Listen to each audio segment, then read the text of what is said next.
19e siècle, fin du 19e siècle, début 20e.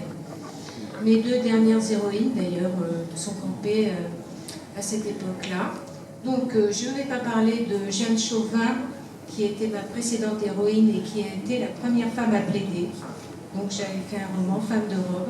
Effectivement, on retrouve des éléments du féminisme, puisqu'elle elle a fait avancer, elle a fait bouger les lignes, puisqu'elle a permis aux femmes d'accéder à cette profession et de pouvoir vivre de leur diplôme. Donc déjà, Jeanne Chauvin.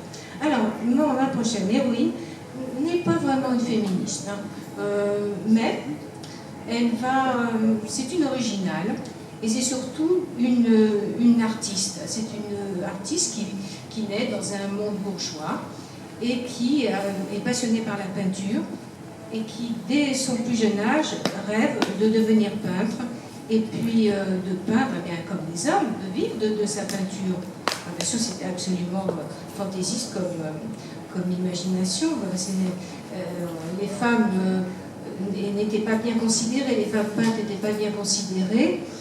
Et puis, voilà. Donc, pourquoi est-ce qu'elle a envie, comme ça, elle est passionnée par cette peinture, et surtout, elle est passionnée par le nouveau mouvement, ce mouvement qui est décrié au départ, les impressionnistes. Alors pourquoi? Tout simplement parce qu'elle est quand même un petit peu rebelle, ma Jeanne. Jeanne Bodot. Jeanne Bodot, qui est née en 1877 à Courbevoie, et qui est la fille du médecin de chef de la compagnie des chemins de fer de l'Ouest. Son père est médecin, sa mère est une femme bourgeoise qui est bien intéressée par les arts de toute forme d'art, la musique, la peinture, etc.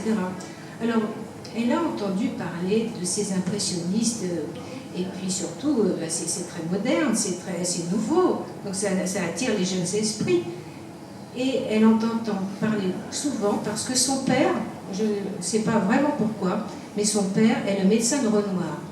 Alors, ils habitent maintenant, elle est née à Courbevoie, mais ils habitent maintenant rue Thébout, en bas de la butte de Montmartre, et puis Renoir habite au château des Brouillards à Montmartre. Alors, peut-être, je pense que peut-être que le médecin a fait la connaissance de Renoir par l'intermédiaire de Gallimard. Paul Gallimard est un collectionneur qui encourage les nouveaux talents et qui a acheté pas mal de toiles déjà à Renoir.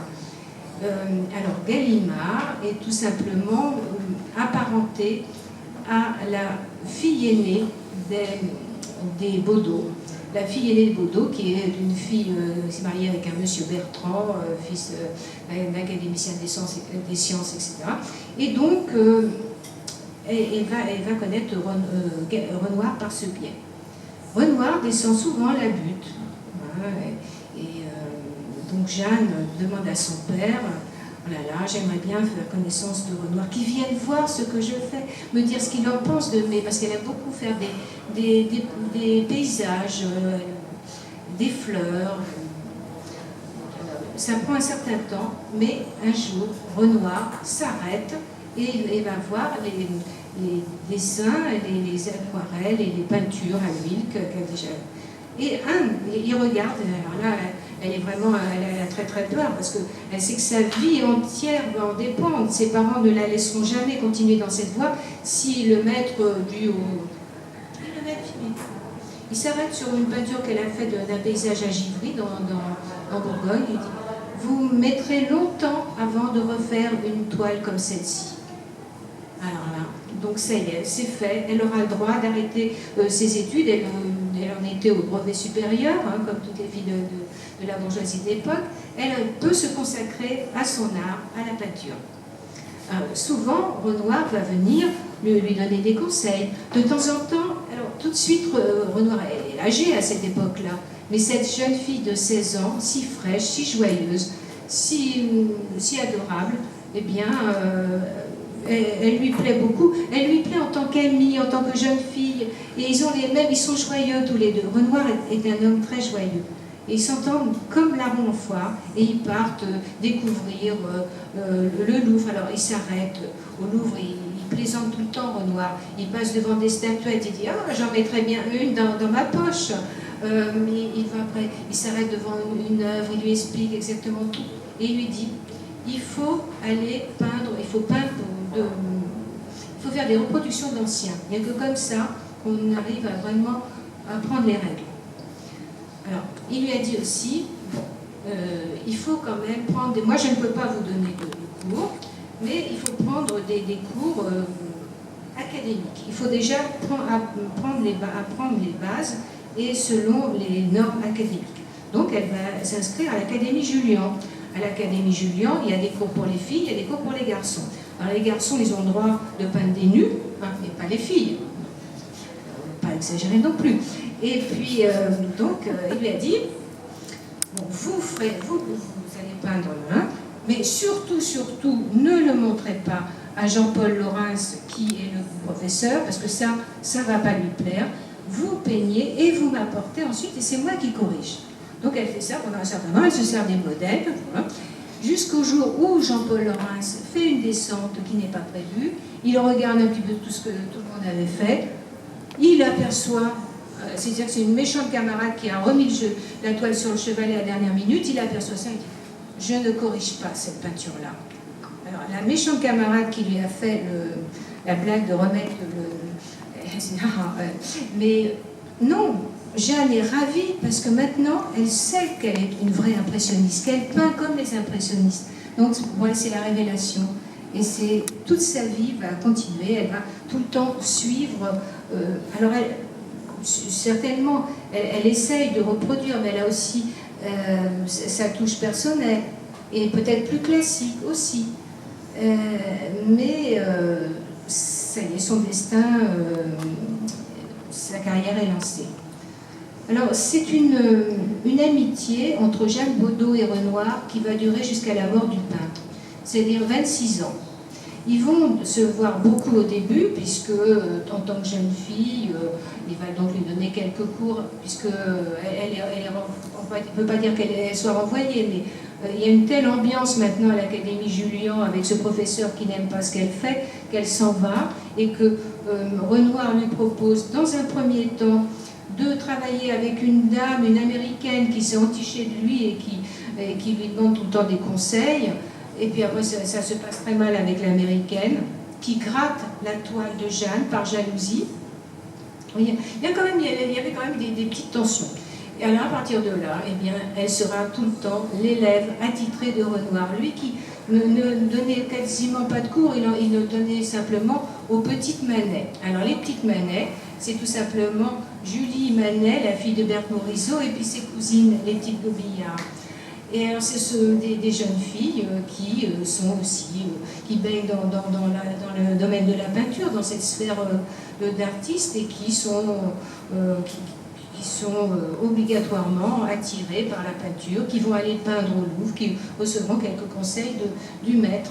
Mais avec Jeanne, ça sera vraiment Jeanne Bodot, ça sera vraiment une relation privilégiée. Elle ira le retrouver dans le Midi. Là, ça va être absolument merveilleux le Midi, parce qu'elle va découvrir des couleurs, des lumières, et peindre dehors, puisque les impressionnistes, c'est ça qui leur plaisait, c'était de peindre en conditions, dehors, dans la nature. Il lui donne des milliers de conseils, elle s'en souviendra toute sa vie, jusqu'à sa dernière heure, elle se rappellera de ce que lui disait le maître. En fait, le véritable amour de sa vie, c'est Renoir. Elle ne se mariera pas, même si la femme de Renoir se dit, voyons, elle a 19 ans maintenant, elle a l'âge d'être mariée. Donc elle imagine, Aline Renoir, elle imagine de la marier au fils des Durand-Ruel, donc un grand collectionneur très, très riche, qui a même ouvert d'ailleurs une succursale à New York. Et elle profite de cette occasion, du baptême de son fils, en mettant Jeanne Bodot comme marraine et puis Georges Durand-Ruel comme parrain. Donc le parrain et la marraine sont assis l'un à côté de l'autre, ils s'entendent très bien, elle est ravie, Jeanne, il est charmant ce jeune homme, elle se fait même quelques illusions pendant quelques jours. Mais Georges Durand-Ruel a une amie qu'il épousera de longues années plus tard, une américaine, et donc ça ne se fera pas. Bon, elle est courtisée parce qu'elle est très jolie. C'est une grande femme brune élancée, très, très coquette. Alors elle se fait faire des magnifiques chapeaux chez les sœurs Callot, nous parlions tout à l'heure. C'est les sœurs Callot qui sont les filles de son premier professeur de peinture. Et ces sœurs Callot, elles vont connaître beaucoup de succès dans la mode.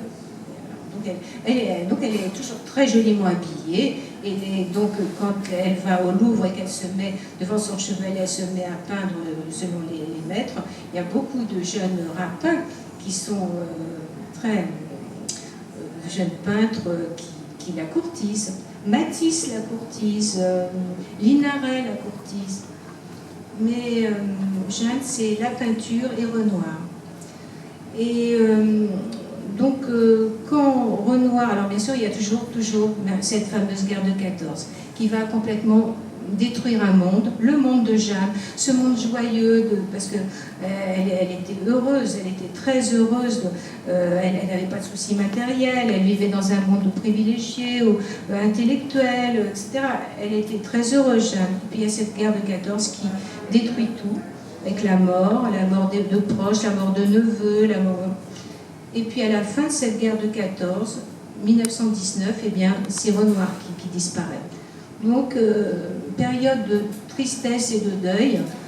Et elle va même, à ce moment-là, arrêter de peindre pendant un certain temps. Et puis après, elle va se remettre, parce que dans la peinture, dans la beauté de la nature, et Jeanne, elle recherche toujours la beauté pure. Alors, la beauté pure, vous pourrez penser ce que vous voulez, mais la beauté pure, c'est la beauté de la nature, et elle va refaire 10 fois, 100 fois le même sujet pour essayer d'arriver à cette beauté pure, en se souvenant toujours des conseils du maître. Alors, donc, au niveau personnel, Jeanne va donc être la marraine de Jean Renoir. Et ensuite, quelques années après la guerre, sa mère qui est vieillissante a besoin d'une gouvernante. Et un jour débarque une femme avec un petit garçon de 3 ans. Ce petit garçon de 3 ans sera en fait le fils, on peut dire le fils adoptif de Jeanne. Et il deviendra, c'est Jean Griot, qui deviendra le rédacteur en chef du Figaro. Jean Griot qui va hériter de la famille, il va hériter tout le monde, du maréchal Joffre, de la famille des Rouard, enfin de certaines personnes de la famille des Rouard. Donc il va avoir énormément, on ne sait pas, il a beaucoup de succès, ce Jean Griot. Donc elle va avoir un attachement particulier pour et la mère de Jean Griot et Jean Griot. En fait, je pense, bien sûr, Jeanne Baudot va écrire ses mémoires en 1949, Renoir, ses amis, ses modèles. Elle ne parle pas ni de sa famille, de sa vie personnelle, etc. Mais elle a vécu jusqu'au bout avec cette femme. Je pense que la relation qu'elle avait avec la mère de Jean Griot, c'était vraiment on peut dire maintenant sûrement une relation très intime. Et elle était heureuse. Elle était excentrique, heureuse, et heureuse en famille, heureuse, puisqu'elle a jusqu'au bout pu continuer à peindre. Et donc c'est pas un livre triste, parce que Jeanne Baudot n'était pas triste. Alors je vais peut-être juste vous lire très rapidement ce qui résume en fait mon livre. C'est la préface de Jean-Marie Rouard. Jean-Marie Rouard, qui l'a connu. Alors voilà ce qu'il nous dit. C'était ce qu'on appelle une originale, avec ses grands chapeaux, ses tenues excentriques, sa voix gutturale qui au téléphone était l'objet de méprise. On lui disait « Bonjour monsieur », ce qui la faisait rire, elle ne passait pas inaperçue. Elle en jouait d'ailleurs, détestant la platitude et la banalité. Jeanne Baudot adorait se déguiser, en homme bien sûr, par provocation. Elle avait eu un grand amour dans sa vie après son père qu'elle avait adoré, c'était Renoir. Elle avait été son élève et elle ne pouvait se détacher de lui. Mort depuis près de 50 ans, il demeurait étrangement présent pour elle. Elle l'évoquait à tout propos, et les larmes lui montaient aux yeux, elle qui pourtant dissimulait ses émotions sous un masque impérial. Renoir est l'un des rares grands artistes à avoir éclairé le monde de son génie, mais aussi d'une humanité, d'une bonté que ne pouvaient oublier ceux qui l'avaient connu. Aussi Jeanne Baudot était-elle liée avec beaucoup des membres de ma famille. Ma grand-mère, Christine Leroll, dont Renoir a fait plusieurs portraits, dont les fameuses jeunes filles au piano du musée de l'Orangerie, mais aussi, bien sûr, ma tante Julie, la fille de Berthe Morisot. Il fut son tuteur et on a fait plusieurs portraits, dont le fameux Julie au chat. Je me souviens de leur l'arbre infini rue de Villejuste, ou au téléphone, ou encore avec Jenny, l'épouse de Paul Valéry. Elle les connaissait tous. Hein. Elles n'arrivaient pas à se séparer, à rompre ce lien qui les rattachait au monde enchanté dans lequel elles avaient vécu. Je dois être l'un des derniers à avoir connu cette femme, dont le pinceau se souvenait des leçons de Renoir. J'ai connu aussi son fils adoptif, Jean Griot, qui fut l'un des directeurs du Figaro et auquel je dois d'être entrée dans ce grand journal. Je lui dois aussi de m'avoir fait déjeuner dans l'ancienne maison de Jeanne Baudot à Louvciennes avec Jean Renoir. Un moment d'enchantement difficile à oublier. C'est la magie de ce monde englouti que fait revivre Michel Dassens. Renoir y est partout en filigrane dans son livre, comme il est présent dans ma famille, pour avoir donné une éternité, celle que seul donne l'art au visage de tant de parents aimés. C'est tout le plaisir que j'ai eu à ce livre. Merci. Voilà, donc ça, je pense que ça résume bien. Voilà, je l'ai intitulé « À la lumière de Renoir » parce que, effectivement, c'est la lumière de Renoir qui a illuminé la vie de Jeanne. Alors, ce qu'elle nous a apporté, Jeanne, parce qu'on ne peut pas dire que ses œuvres soient restées... voilà, elle a peint beaucoup, mais même la cote n'est pas extraordinaire. Je pense qu'elle a favorisé l'œuvre de Renoir, parce que combien de fois il n'aurait pas été jusqu'au bout si elle n'avait pas été là à l'encourager. Une certaine n'aurait pas vu le jour. Alors donc, voilà.